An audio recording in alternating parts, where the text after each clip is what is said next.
ദേവമംഗൾ ആസ്ട്രോമീഡിയയിലേക്ക് ഏവർക്കും സ്വാഗതം. ഞാൻ മംഗളൻ ശർമ്മ.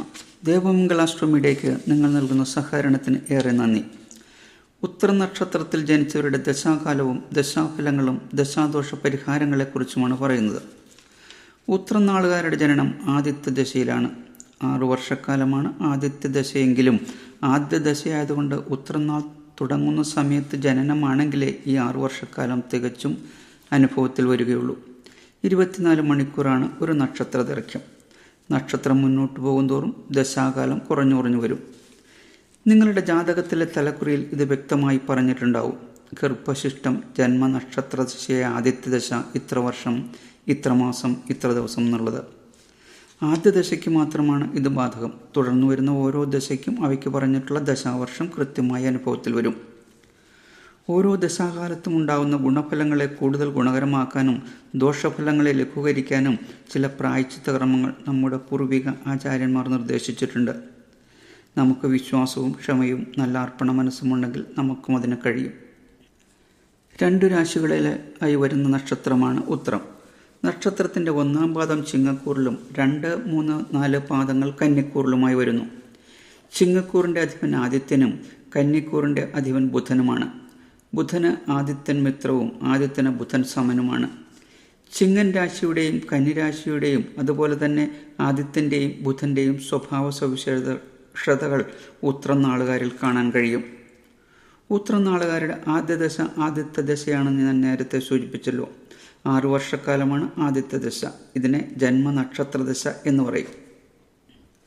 ചിങ്ങക്കൂറുകാരായ ഉത്രനാളുകാർക്ക് ആദ്യ ദശയായ ആദിത്യ ദശ പൊതുവെ ഗുണകരമായിരിക്കും. എന്നാൽ കന്നിക്കൂറുകാരായ ഉത്തരം നക്ഷത്രക്കാർക്ക് ആദിത്യ ദശ ഗുണദോഷ സമ്മിശ്രമായിരിക്കും.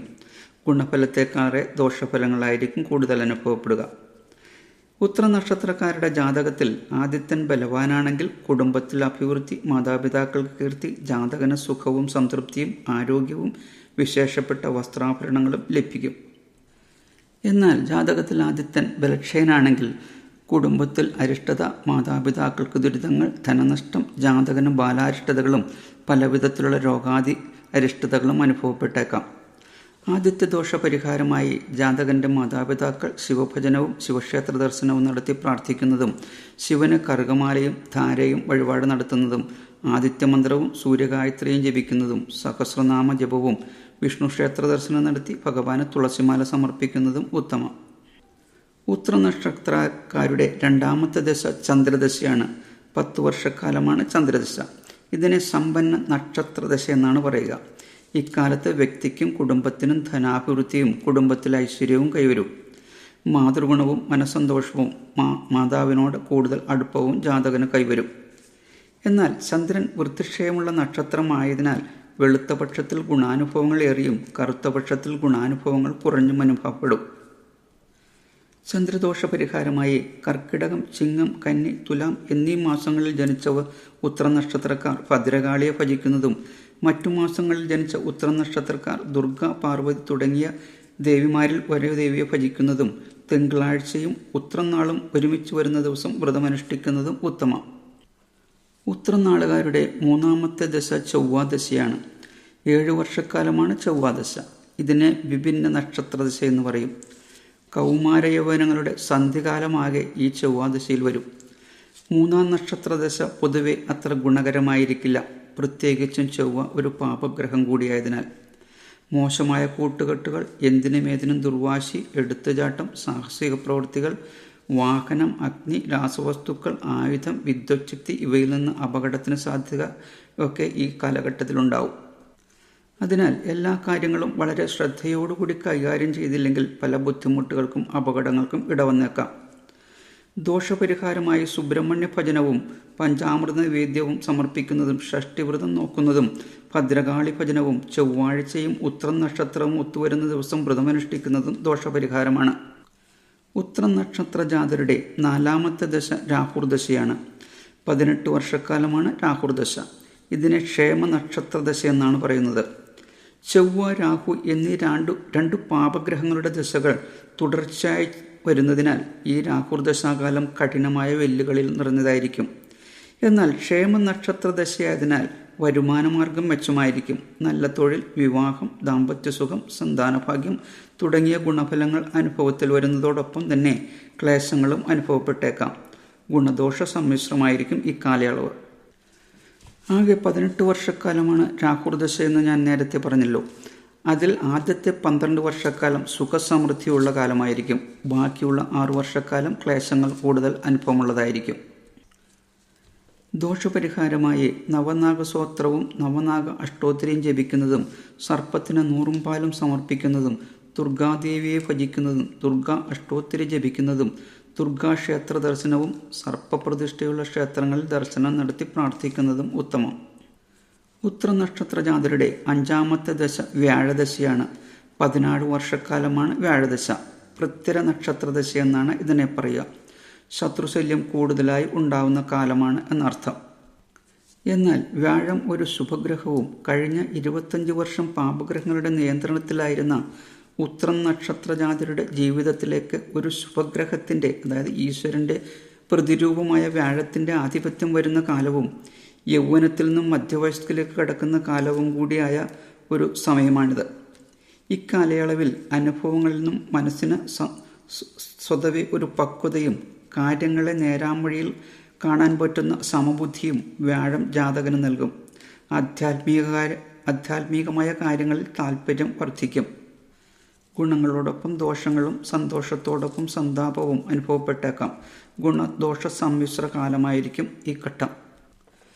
വ്യാഴദോഷ ശാന്തിക്കായി മഹാവിഷ്ണുവിനെയും കുടുംബ പരദേവതയെയും ഭജിക്കുന്നതും വിഷ്ണു സഹസ്രനാമ ജപവും വിഷ്ണു ക്ഷേത്ര ദർശനവും ഭഗവത് പാരായണവും സന്മനസ്സോടെ ദാനാദി കർമ്മങ്ങൾ ചെയ്യുന്നതും വ്യാഴദോഷ പരിഹാരത്തിന് ഉത്തമമാണ്. ഉത്രം നക്ഷത്ര ജാതരുടെ 6ാമത്തെ ദശ ശനിദശയാണ്. 19 വർഷക്കാലമാണ് ശനിദശ. സാധക നക്ഷത്രദശ എന്നാണ് അതിനെ പറയുക. ചിരകാലമായി ആഗ്രഹിച്ചിരുന്ന പല ആഗ്രഹങ്ങളും കാര്യങ്ങളും നേടിയെടുക്കാൻ കഴിയുന്ന കാലമാണിത്. കുടുംബത്തിലും സമൂഹത്തിലും പദവി, ഭവനലബ്ധി, വാഹനലബ്ധി, അംഗീകാരം, നിക്ഷേപങ്ങളിൽ നിന്ന് വരുമാനം എന്നീ അനുഭവങ്ങൾ യോഗ്യമാകും. എന്നാൽ ശനി ഒരു പാപഗ്രഹവും ദുരിതത്തിൻ്റെയും ദുഃഖത്തിൻ്റെയും കാരകൻ കൂടിയായതിനാൽ അധ്വാനിക്കാതെ ഒരു നേട്ടവും ഇക്കാലയളവിൽ ഉണ്ടാക്കാൻ കഴിയില്ല. സത്യസന്ധമായി നേർവഴിക്ക് അധ്വാനിച്ചാൽ എല്ലാ കാര്യങ്ങളിലും വിജയം വരിക്കാൻ കഴിയും. അതായത് എല്ലുമുറിയെ പണിയെടുത്താൽ പല്ലുമുറിയെ തിന്നാം എന്ന് പറഞ്ഞ പോലെ. ചിങ്ങക്കൂറുകാരായ ഉത്രം നക്ഷത്രക്കാർക്ക് ശനി കുറച്ച് ദോഷമാണ്. എന്നാൽ കന്നിക്കൂറുകാർക്ക് സമ്മിശ്ര ഫലങ്ങൾ അനുഭവപ്പെടും. വ്യക്തിപരമായ അച്ചടക്കം, മിതവാക്ക്, മിതവ്യം, സജ്ജന സംസർഗം, അഗതികളെയും വൃദ്ധരെയും സംരക്ഷിക്കുക മുതലായത് ചെയ്താൽ ശനി കൂടുതൽ ഗുണഫലങ്ങൾ പ്രദാനം ചെയ്യും. ശനിദോഷ ശാന്തിക്കായി ധർമ്മശാസ്താവിനെ ആരാധിക്കുന്നതും നീരാഞ്ജനം, എള്ളുപായസം, നീലശംഖുപുഷ്പം കൊണ്ടുള്ള മാല എന്നിവ ഭഗവാനെ സമർപ്പിച്ച് പ്രാർത്ഥിക്കുന്നതും ശനിയാഴ്ചകളിൽ മൗനവ്രതം അനുഷ്ഠിക്കുന്നതും ശിവക്ഷേത്ര ദർശനം, ഹനുമാൻ സ്വാമി ക്ഷേത്രം എന്നിവ ദർശനം നടത്തി പ്രാർത്ഥിക്കുന്നതും ഉത്തമം. ഉത്രം നക്ഷത്ര ജാതരുടെ 7ാമത്തെ ദശ ബുധദശയാണ്. 17 വർഷക്കാലമാണ് ബുധദശ. വധ നക്ഷത്രദശ എന്നാണ് ഇതിനെ പറയുക. ഉത്രം നക്ഷത്ര ജാതർക്ക് 7ാം ദശയായ ബുധദശ തുടങ്ങുമ്പോൾ തന്നെ ഏകദേശം 70 വയസ്സിലധികം പ്രായമായിക്കാം. ചിങ്ങക്കൂറുകാരായ ഉത്രം നക്ഷത്ര ജാതർക്ക് ബുധൻ അശുഭനും കന്നിക്കൂറുകാരായ ഉത്രം നക്ഷത്ര ജാതർക്ക് ബുധൻ ശുഭനുമാണ്. എന്നാൽ നിങ്ങളുടെ ഗ്രഹനിധിയിൽ ബുധന് മൗഢ്യം, ശത്രുക്ഷേത്രസ്ഥിതി, നീചം എന്നിവയുണ്ടെങ്കിൽ ദോഷഫലങ്ങൾ കൂടുതലായിരിക്കും. രോഗാരിഷ്ടതകൾ, ബന്ധുവിരഹം, പലവിധത്തിലും അറിയാൻ പറ്റാത്ത അസുഖങ്ങളും അനുഭവപ്പെടും.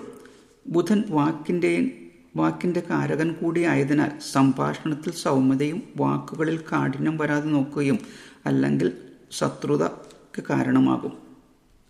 ബുധദോഷ ശാന്തിക്കായി ശ്രീരാമൻ, ശ്രീകൃഷ്ണൻ, നരസിംഹമൂർത്തികളെ ഭജിക്കുന്നതും ബുധനാഴ്ചകളിൽ ക്ഷേത്രദർശനം നടത്തി യഥാശക്തി വഴിപാടുകൾ നടത്തി പ്രാർത്ഥിക്കുന്നതും ഭഗവത് പാരായണവും ബുധനാഴ്ച വ്രതം എടുക്കുന്നതും ഉത്തമം. ഉത്രം നക്ഷത്ര ജാതരുടെ 8ാമത്തെ ദശ കേതുവും 9ാമത്തെ ദശ ശുക്രദശയുമാണ്. മൈത്ര നക്ഷത്രദശയെന്നും പരമമൈത്ര നക്ഷത്രദശയെന്നും പറയും. പൊതുവെ ഗുണകരമാണ് ദശകളെങ്കിലും വാർദ്ധക്യത്തിൻ്റെ പരമകോടിയിലെത്തിയിരിക്കുന്നതിനാൽ പരസഹായം ആവശ്യമായ സമയം കൂടിയാണ്.